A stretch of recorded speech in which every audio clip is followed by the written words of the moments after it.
indigenous communities, right? You're all thought of as expendable commodities, man. Turtle Island Project Director Reverend Dr. Lynn Hubbard was one of the speakers during the Northern Michigan University 2008 Indigenous Earth Day Summit. The summit was held on Earth Day 2008 on the NMU campus in Marquette, Michigan, near the shores of Lake Superior. The two-day summit, the first of its kind at NMU, was April 22nd and 23rd. The summit keynote was the Australian Aboriginal delegation, Barry Hunter, John Hunter, and Victor Stephenson. The delegation is bringing the Traditional Knowledge Revival Pathways Project to Native American communities in Michigan. The other keynote presenter was Gary Morningstar Raven, a traditional Ojibwa teacher from Manitoba, Canada. Turtle Island Project Director Reverend Dr. Lynn Hubbard of Munising, Michigan, was part of the Panel 2 discussion. Reverend Hubbard said some Christians condemn Native American spirituality, and he said that amounts to spiritual terrorism. You know, I think that we have here two different forms of religion.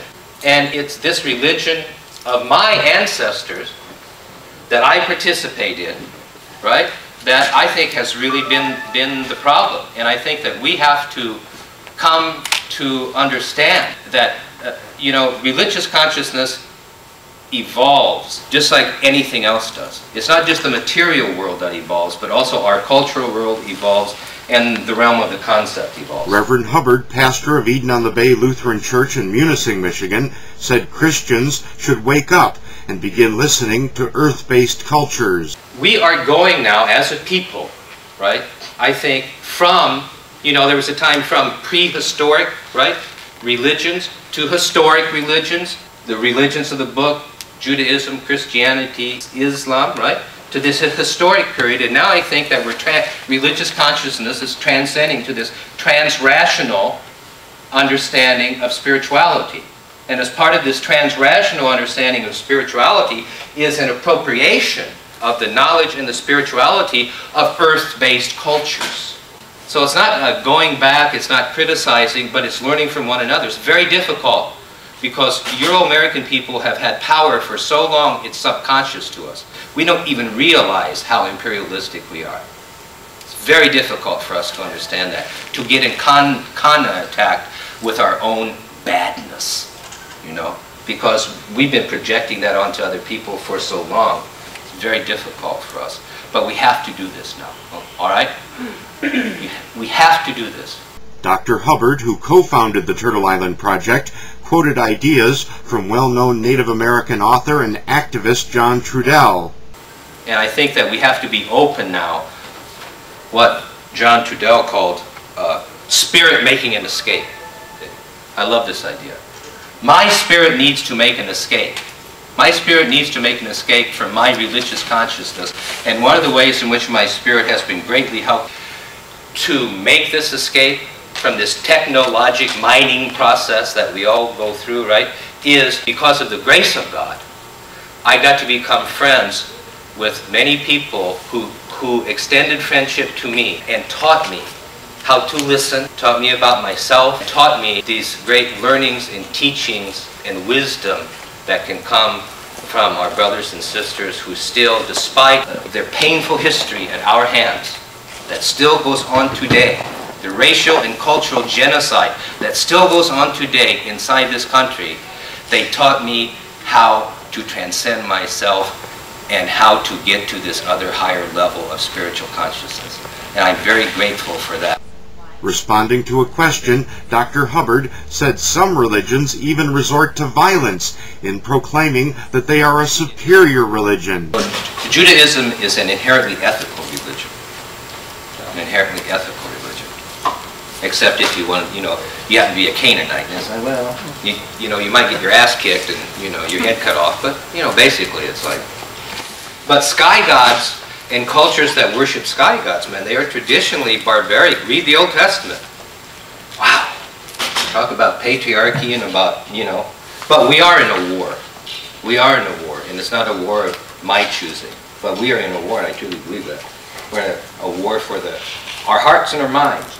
Answering a question, Reverend Hubbard said even today it's controversial to speak about the beliefs of Jesus. Reverend Hubbard knows firsthand the reaction that comes when you speak about the poor while criticizing some modern-day entities that are part of creating a two-class system. However, he encouraged those present to keep fighting for racial and environmental justice. We have to continually fight.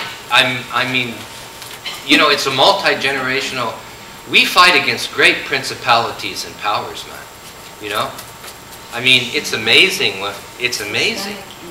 And if you stick your head up out of the foxhole just a little bit and you like start speaking about on behalf of the poor or on behalf of, you know, whoever it is, right? It's like, whoo-hoo.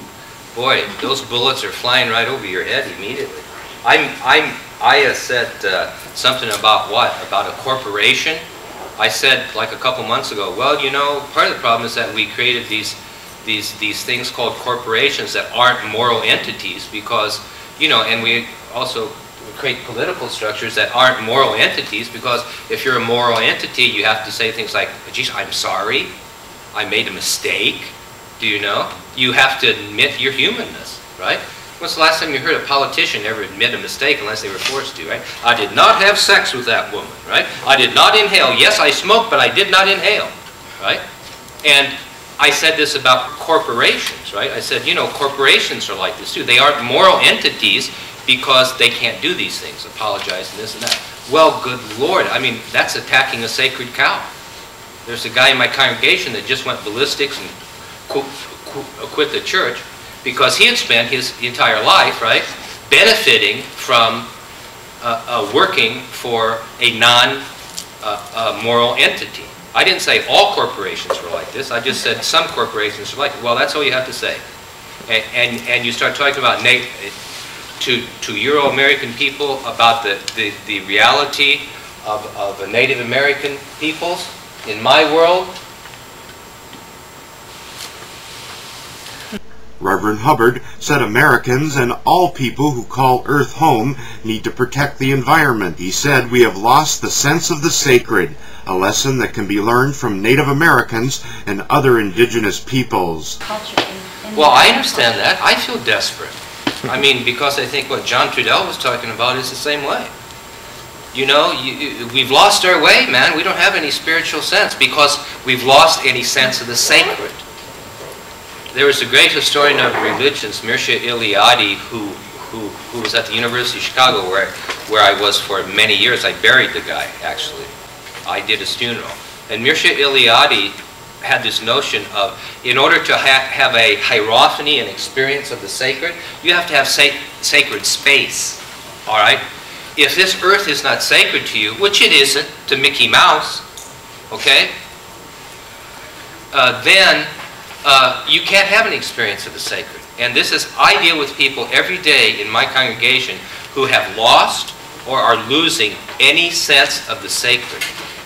And it's not only, you know, just like you were saying about this relationship between the earth and women, the earth and man, if you do not have power in a capitalistic society, you become part of, you're thought of in terms of part of the earth. Concerned about the future of the human race, Dr. Hubbard said the rich look down on the poor. He said humans should not be measured by wealth. Women who have less economic power, children who don't have any power at all unless somebody gives it to them, indigenous communities, right? You're all thought of as expendable commodities, man. I'm Greg Peterson, and you're watching Turtle Island TV.